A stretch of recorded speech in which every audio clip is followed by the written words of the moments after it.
Ada yang menanyakan mengenai sah atau tidaknya suatu transaksi jual beli tanah dari perspektif hukum, terutama dalam perspektif hukum perdata. Hal ini mereka tanyakan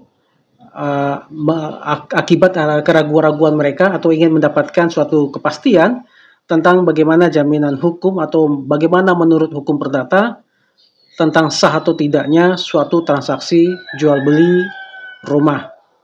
Nah, transaksi jual beli rumah atau transaksi jual beli adalah hubungan hukum yang pembeli dan penjual laksanakan. Pembeli dan penjual adalah subjek hukum, yakni naturlich person maupun recht person yang dapat mengemban hak dan kewajibannya termasuk dalam mengadakan hubungan jual beli yang bentuknya berupa perjanjian. Jadi transaksi jual beli tanah pastilah harus didahului dengan adanya perjanjian untuk mengadakan atau untuk melaksanakan suatu transaksi jual beli tanah. Jual beli ialah perjanjian yang jenisnya khusus yang diatur dalam KUA Perdata yaitu pasal 1457 KUA Perdata. Perjanjian jual beli adalah perjanjian antara pembeli dan penjual di mana penjual dan pembeli, di mana penjual mengikat diri agar memberikan hak kepemilikan barangnya kepada pembeli serta pembeli mengikatkan diri dalam memberikan bayaran harga atas barang tersebut. Nah, jual beli dapat berupa, kalau secara umum jual beli itu dapat berupa barang ataupun jasa. Termasuk dalam hal ini adalah jual beli atas tanah atau rumah. Nah, jual beli rumah tidak hanya dilakukan berdasarkan perjanjian jual beli.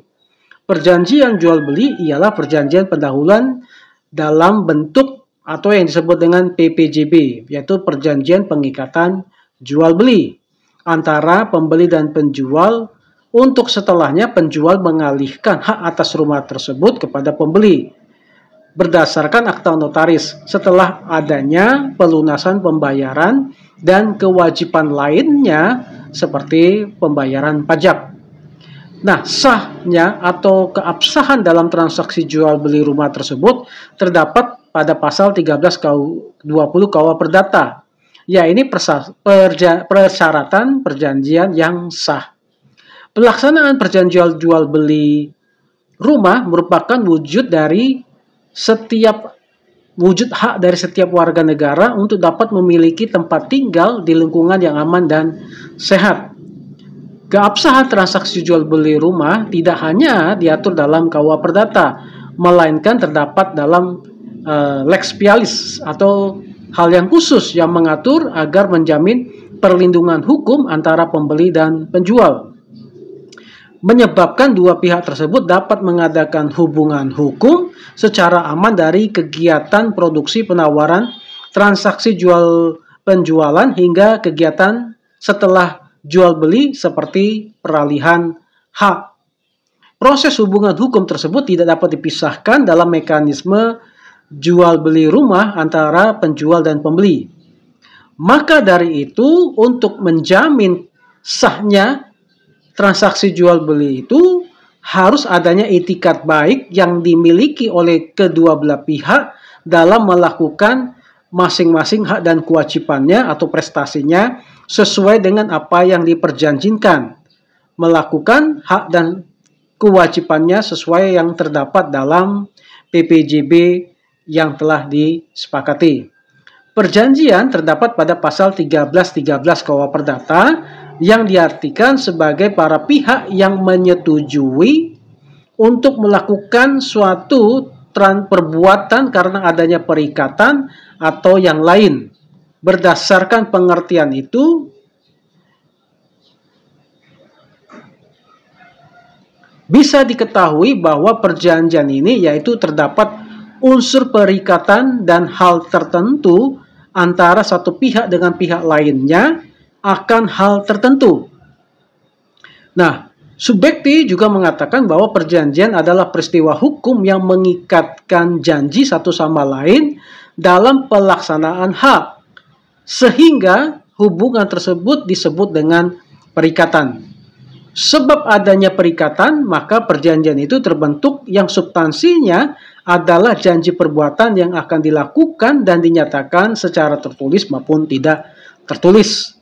Perikatan ialah dua orang yang mempunyai hubungan hukum keperdataan satu sama lain, di mana salah satu pihak berkewajiban untuk memenuhi permintaannya, sementara perjanjian ialah suatu kejadian hukum di mana individu melakukan perjanjian terhadap individu lainnya dalam melakukan sesuatu secara timbal balik. Suatu perjanjian ialah kesepakatan yang menimbulkan terjadinya perikatan, di mana suatu perikatan akan disebut sebagai perjanjian bila mana mempunyai konsekuensi hukum adanya hubungan yang erat dengan harta kekayaan antara pihak-pihak yang mengadakan kerjasama di dalamnya. Perjanjian adalah kesepakatan dalam ruang lingkup luas sebagaimana diatur di KUH Perdata. Mulai dari perjanjian bersama dan atau dimulai dari perjanjian bernama dan tidak bernama yang pada intinya tertuju pada sahnya persyaratan perjanjian sesuai yang ada di pasal 1320 KUH. Sedangkan perjanjian ialah suatu prestasi yang perlu dilakukan oleh penjual dan pembeli dikarenakan para pihak sudah mengambil hak dan kewajiban sebagaimana yang di perjanjian. Perjanjian yang ditandatangani wajib sepenuhnya memenuhi perjanjian yang sah, yakni pertama ada syarat subjektif, yaitu para pihak saling sepakat agar adanya perikatan. Dua, cakap seperti cukup umur atau sudah kawin dalam mengadakan perjanjian. Atau dan syarat objektif ya, syarat subjektif dan ada syarat objektif, yakni syarat objektif adalah mencakup yang diperjanjikan adalah hal tertentu dan sesuatu penyebab yang halal. Jadi syarat sahnya suatu perjanjian adalah satu, ada para pihak yang sepakat, dua, kedua belah pihak cakap baik dari sisi umur atau sudah mempunyai hak atau kewajiban dalam mengadakan, sudah dipandang oleh hukum cukup mampu mengadakan suatu perjanjian. Yang ketiga, ada hal yang diperjanjikan. Dan empat, ada sesuatu penyebab yang halal. Bila mana kedua orang tersebut tidak terpenuhi syarat subjektifnya, mengakibatkan mereka dapat membatalkan perjanjian yang sudah disepakati sebelumnya. Namun bila mana syarat objektifnya yang tidak bisa dipenuhi, mengakibatkan perjanjian tersebut dibatalkan demi hukum karena undang-undang dilanggar oleh pihak tersebut selama pembentukannya. Jadi kalau syarat subjektifnya yang tidak terpenuhi, mereka dapat membatalkan. Tetapi sedangkan kalau syarat objektifnya yang tidak terpenuhi, maka demi hukum perjanjian tersebut batal dengan sendirinya.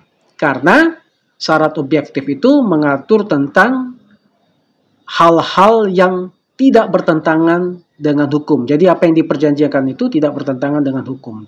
Nah, perbuatan hukum dalam lingkup perjanjian dalam hal ini adalah jual beli, yaitu kesepakatan di mana satu pihak membuat dirinya terikat dalam memberikan suatu barang, serta pihak lain memberikan bayaran sesuai harga yang sudah ditentukan. Yang kedua, tukar-menukar adalah perjanjian di mana kedua pihak membuat dirinya terikat agar memberikan suatu barang satu sama lain dengan timbal balik dan diganti dengan barang lainnya. Yang ketiga, sewa-menyewa. Sewa-menyewa ialah di mana satu pihak yang mengikatkan diri dalam memberi pada pihak lain hak untuk menggunakan suatu barang, pada konteks ini berwujud bangunan rumah kantor, untuk jangka waktu tertentu serta membayar harganya dari pihak yang dinamakan belakangan atau si penyewa mampu membayarnya. Nah, dari ketentuan pasal ini dapat dilihat bahwasannya perjanjian sewa menyewa barang sekedar memberi hak pada penyewa agar menggunakannya guna memperoleh suatu kepentingan tertentu atas objek sewa. Oleh karena itu pemiliknya tetap mempunyai hak milik. Jadi hanya disewakan. Jadi bukan mengalihkan hak. Yang keempat, perjanjian melakukan pekerjaan. Perjanjian kerja ialah suatu perjanjian di mana pihak pertama atau pekerja atau buruh atas perintah pihak lain mengikatkan diri pada yang memberikan kerja dalam kurun waktu tertentu agar melaksanakan pekerjaannya serta mendapatkan gaji. Perjanjian melakukan pekerjaan ini diatur lebih lanjut pada Undang-Undang Nomor 13 Tahun 2003 tentang ketenaga kerjaan dan Undang-Undang Nomor 11 Tahun 2020 mengenai Cipta Kerja beserta dengan pelaksanaannya, yakni kaitan antara yang memberikan pekerjaan dan pekerja dengan adanya sistem upah, perintah, dan melakukan pekerjaan. Yang kelima, persekutuan. Persekutuan perdata ialah kesepakatan di mana dua atau lebih pihak yang mengikatkan diri agar mengakibatkan sesuatu masuk dalam persekutuan yang bertujuan membagi untung yang didapatkan. Yang keenam, perkumpulan adalah badan hukum, sekelompok orang yang diciptakan untuk mencapai tujuan serta maksud tertentu secara pertama pada aspek sosial, kemanusiaan, dan keagamaan serta keuntungan tidak dibagi kepada para anggota. Yang ketujuh, hibah. Hibah merupakan perjanjian di mana penghibah selama hidupnya secara percuma dan tidak bisa diambil lagi menyerahkan suatu barang untuk kepentingan penerima hibah yang mendapatkan penyerahan itu. Penitipan barang. Terjadinya penitipan barang bila mana seseorang memperoleh barang dari orang lain melalui perjanjian agar disimpan dan lalu mengembalikan lagi pada kondisi yang sama. 9. Pinjam pakai.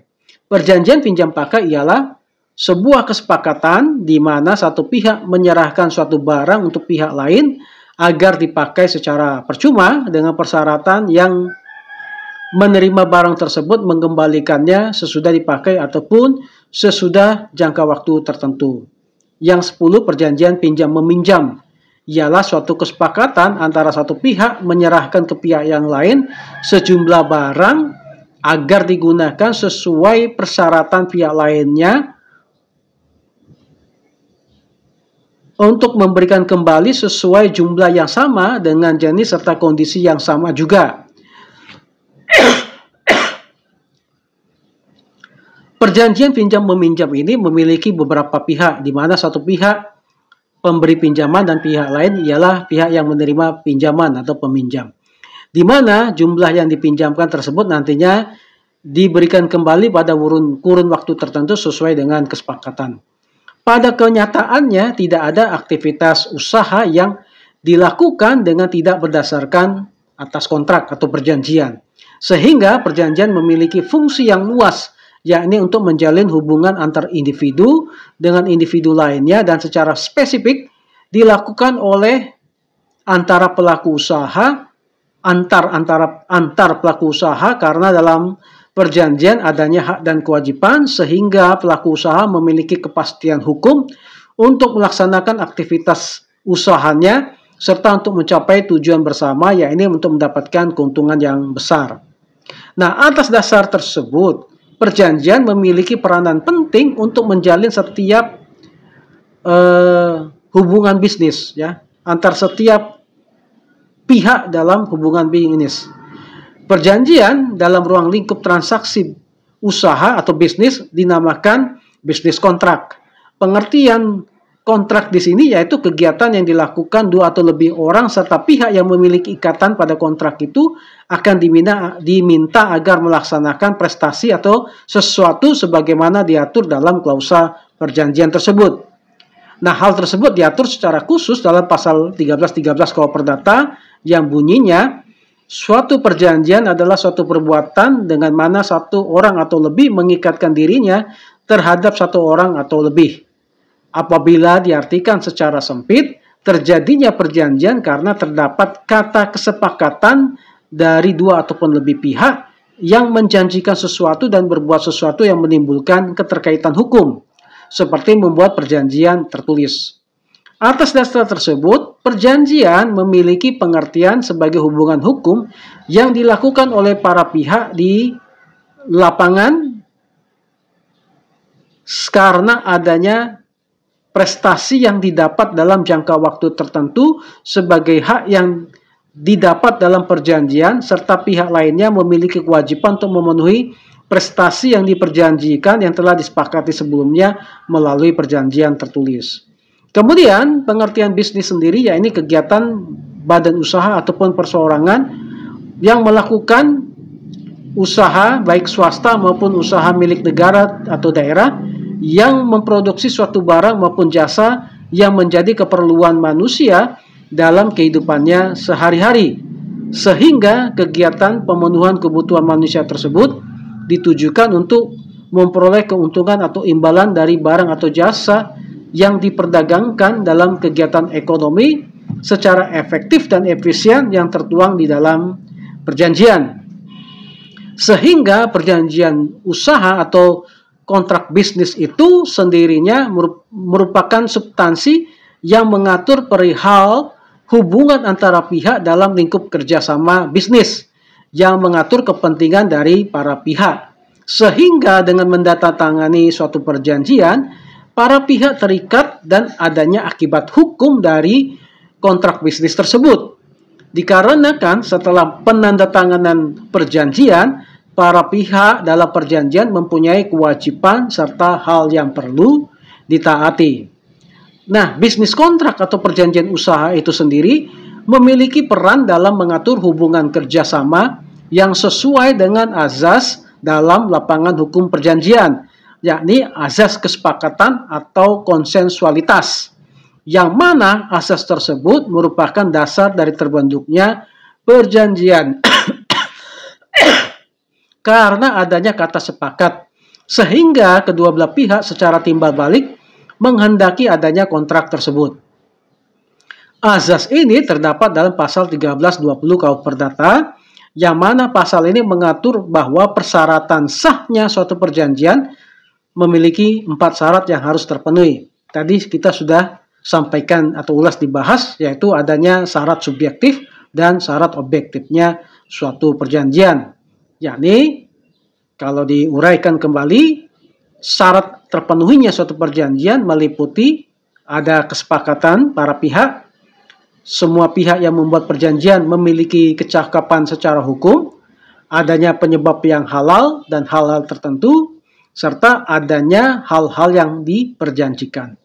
Tetapi kata kesepakatan ini dapat dibatalkan demi hukum jika ditemukan adanya pelanggaran ketentuan yang diatur dalam pasal 13 KUH Perdata, yakni adanya paksaan, kekhilafan, serta penipuan. Perjanjian memiliki 2 klasifikasi berdasarkan hukum perjanjian, yakni perjanjian bernama dan perjanjian tidak bernama. Maka perjanjian usaha atau bisnis kontrak ini digolongkan sebagai perjanjian bernama apabila kerjasama bisnis tersebut berkaitan dengan perjanjian yang terdapat dalam KUH Perdata, berupa perjanjian jual beli, perjanjian pinjam meminjam, serta perjanjian sewa menyewa. Namun apabila jenis perjanjian usaha atau bisnis kontrak tersebut tidak diatur jenisnya secara spesifik di dalam KUH Perdata, maka kontrak bisnis tersebut dikategorikan sebagai perjanjian tidak bernama serta perjanjian jual beli.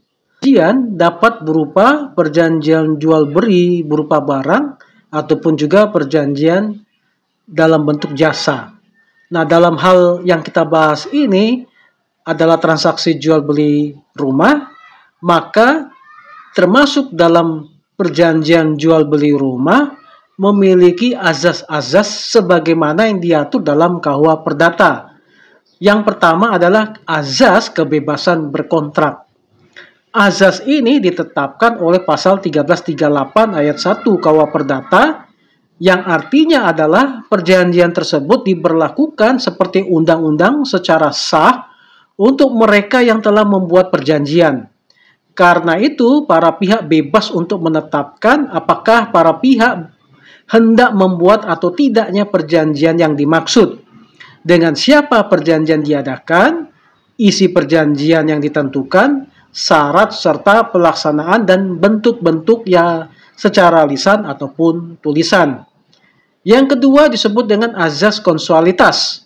Azas ini diatur dalam pasal 1320 ayat 1 KUH Perdata yang tadi kita telah bahas, yaitu syarat sahnya suatu perjanjian, yakni adanya kata sepakat, tidak adanya pihak yang keberatan dengan klausa perjanjian yang dimaksud.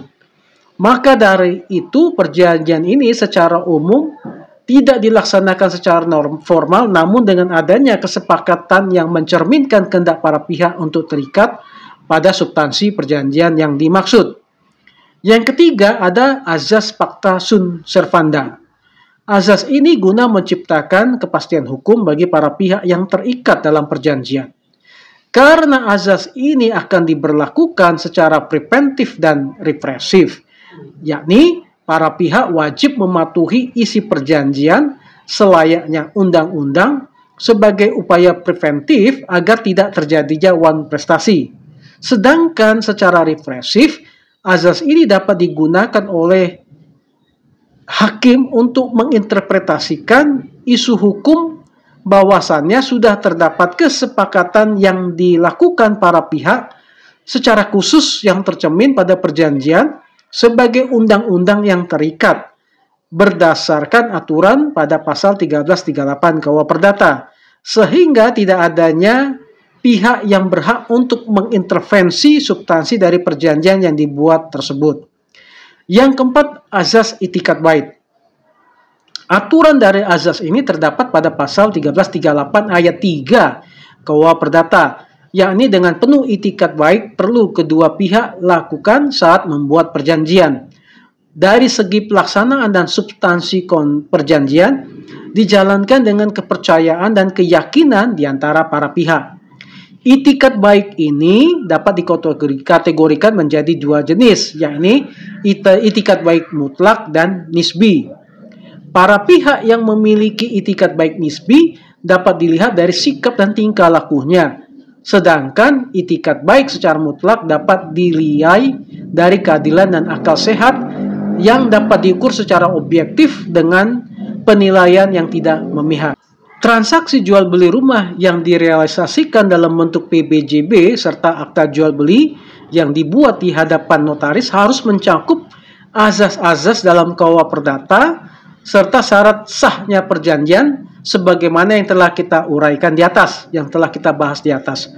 Walaupun jual beli rumah tidak diatur secara spesifik di dalam KUH Perdata, namun jual beli telah diatur yakni dalam pasal 1457 KUH Perdata. Apabila kita merujuk kepada yang disebut dengan Android, terdapat 12 prinsip hukum kontrak yang dapat kita jadikan atau kita gunakan sebagai rujukan dalam kita membuat PPJB, yaitu pembuatan perjanjian jual beli rumah tersebut. Nah, 12 prinsip dalam Android itu adalah pertama, kebebasan berkontrak, yakni kebebasan untuk menetapkan bentuk dan isi perjanjian yang terikat seperti undang-undang. Yang kedua, prinsip itikat baik serta transaksi jujur. Ini merupakan prinsip dasar yang menandasi semua proses perjanjian, dimulai dengan negosiasi, membuat, melaksanakan, hingga terjadinya kontrak. Yang ketiga, prinsip mengakui transaksi yang biasa terjadi di negara tersebut, yang sudah menjadi suatu kebiasaan. Yang keempat, prinsip kesepakatan lewat menawarkan dan menerima ataupun lewat mengadakan. Yang kelima, prinsip melarang negosiasi yang beritikat buruk. Yang keenam, prinsip kewajiban sebagai kerahasiaan tentang informasi yang didapat ketika bernegosiasi. Yang ketujuh, prinsip melindungi pihak yang tidak kuat dari persyaratan tersebut. Yang kedelapan, prinsip persyaratan perjanjian yang sah. Yang kesembilan, prinsip membatalkan perjanjian bila mana terdapat besarnya perbedaan. Yang kesepuluh, prinsip kontra proferentem yang menafsirkan perjanjian baku. Yang ke-11, prinsip hormat pada perjanjian saat terjadi. Yang ke-12, prinsip membebaskan kewajiban pada kondisi memaksa atau force majeure. Nah, hubungan hukum jual beli yang dilaksanakan pembeli dan penjual dapat dilakukan secara tunai ataupun bertahap. Tahapan perbuatan hukum jual beli rumah adalah sebagai berikut. Ini tahapan-tahapan kita dalam melakukan transaksi jual beli rumah. Yang pertama adalah penyusunan perjanjian pengikatan jual beli. Pembeli dan penjual melakukan PPJB atau pengikatan jual beli yang dibuat di bawah tangan yang sesuai. Apabila pembeli telah menandatangani perjanjian ini, maka PPJB ini sebagai alat bukti adanya hubungan hukum yang dinyatakan secara tertulis untuk jual beli dengan objek rumah. Pembubuhan tanda tangan oleh penjual dan pembeli merupakan perjanjian yang harus dipenuhi baik dari segi objek yang diperjualbelikan serta harga yang disepakati. Yang kedua, mekanisme pembayaran objek jual beli. Mekanisme pembayaran yang atas jual beli tersebut berdasarkan kesepakatan antara penjual dan pembeli. Yang pertama bisa berupa pembayaran uang tanda jadi atau dalam istilah asing disebut dengan uang muka atau down payment. Nah, pembayaran uang tanda jadi kepada penjual sebagaimana yang tercantum dalam PPJB. Yang kedua, membayar uang muka. Bisa juga tadi dalam tanda jadi artinya seberapa persen yang ditentukan. Yang kedua adalah uang muka. Mungkin tanda jadi itu hanya sekedar saja, hanya beberapa persen dari transaksi jual beli. Nah, kalau uang muka bisa ditentukan apakah 20% dari harga transaksi atau mungkin 50% dari harga transaksi. Setelah itu membayar pelunasan. Jadi pembayaran dapat dilakukan dalam 3 tahap, yaitu pembayaran tanda jadi, bisa dalam bentuk rupiah, misalnya transaksi 100 juta hanya dibayarkan 10 juta saja sebagai tanda jadi. Yang kedua, membayar uang muka, bisa dalam bentuk 25% ataupun setengah 50% dari harga transaksi.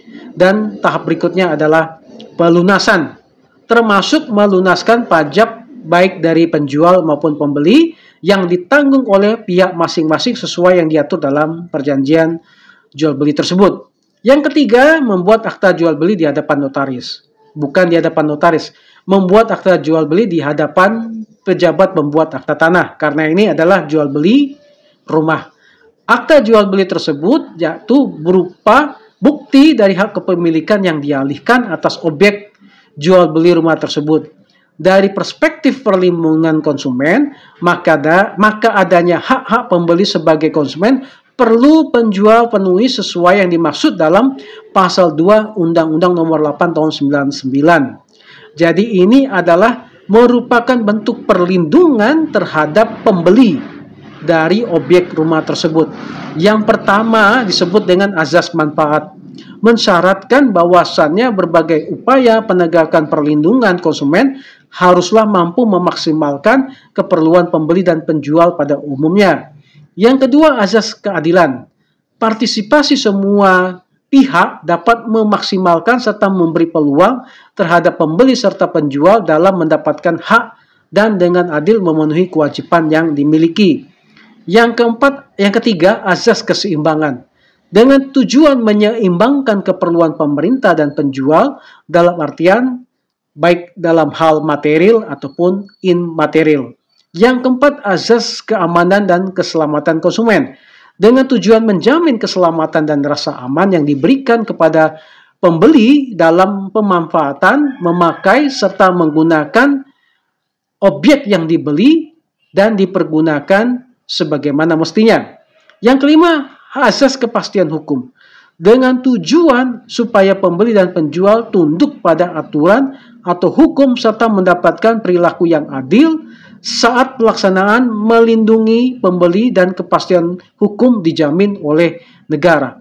Maka daripada itu, sahnya perjanjian jual beli rumah berdasarkan KUH Perdata adalah terpenuhinya setiap persyaratan kesepakatan sesuai yang dimaksud dalam 320 KUH Perdata. Penjual dan pembeli juga harus melaksanakan ketentuan yang telah dimaksudkan dalam perjanjian perikatan jual beli tersebut untuk selanjutnya mengadakan akta jual beli dengan menerapkan azas-azas dalam hukum perjanjian tersebut. Pada pasal 1457 KUH Perdata terdapat aturan mengenai perjanjian jual beli. maka dari itu dikategorikan sebagai perjanjian khusus. Nah, apa yang menjadi kesimpulan? Perjanjian jual beli yaitu kesepakatan yang dilaksanakan pembeli serta penjual mengenai objek tertentu, yakni dalam penulisan ini, yakni dalam apa yang kita bahas ini adalah transaksi jual beli rumah. Dalam melakukan jual beli rumah, perlu diperhatikan keabsahannya menurut KUA Perdata, yakni terpenuhinya syarat perjanjian. Perjanjian jual beli atau yang dikenal dengan PBJB yang dilakukan terlebih dahulu, kemudian baru dilakukan dengan akta jual beli di hadapan pejabat pembuat akta tanah, yang mengalihkan kewajiban dan hak kepada penjual, hak dan kewajiban pada pembeli kepada penjual kepada pembeli. Sebelum dapat dilakukan transaksi ini membutuhkan proses, yakni proses balik nama, proses pembayaran pajak, dan ketentuan-ketentuan yang diatur dalam akta jual beli tersebut sebelum melakukan serah terima dari pihak penjual kepada pihak pembeli.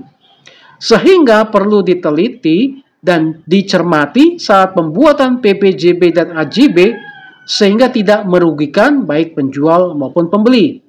Keabsahan transaksi jual beli tersebut dapat terjadi jika perjanjian tersebut pembuatannya bukan karena terdapat unsur yang memaksa dari kalangan manapun, tidak melanggar ketentuan peraturan perundang-undangan, kesusilaan, serta kepentingan hukum, sehingga dapat dikatakan bahwa perjanjian yang dimuat atas kesepakatan yang diselenggarakan oleh para pihak sudah mengikuti unsur subjektif maupun unsur objektif dalam pemenuhan prestasi atas perjanjian tersebut.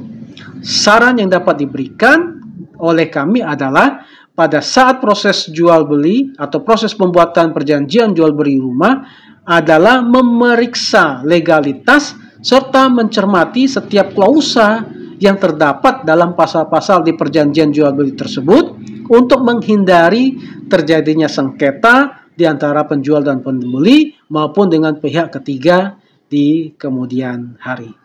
Nah, demikianlah pembahasan atau ulasan kami mengenai keabsahan atau sah tidaknya atas suatu transaksi jual beli atau atas terselenggaranya atau dilaksanakannya suatu perjanjian jual beli, dalam hal ini jual beli tanah. Semoga video ini dapat memberikan wawasan kepada Anda dan membantu Anda dalam atau mungkin pada saat ini sedang melakukan atau akan melakukan suatu transaksi atau suatu perjanjian jual beli rumah ataupun tanah. Semoga bermanfaat. Terima kasih.